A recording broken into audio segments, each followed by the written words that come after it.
Hello everyone, how to Tuts back with another new video, and in this video I'll guide you how to change the answer font on your Google form.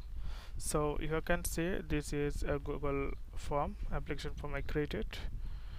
So what you need to do, you can see this is a header font and this is question font and this is the answer font.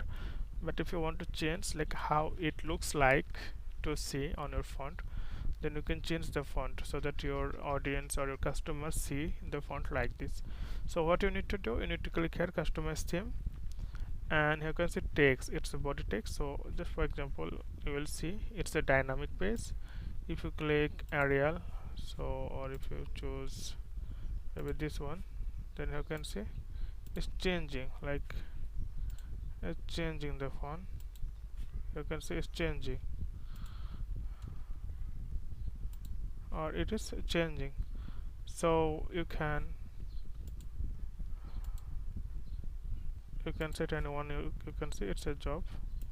Like if you check this one, like, so you can change the text this way. So okay friend, I hope this video is helpful. So today's normal, and see you in the next video.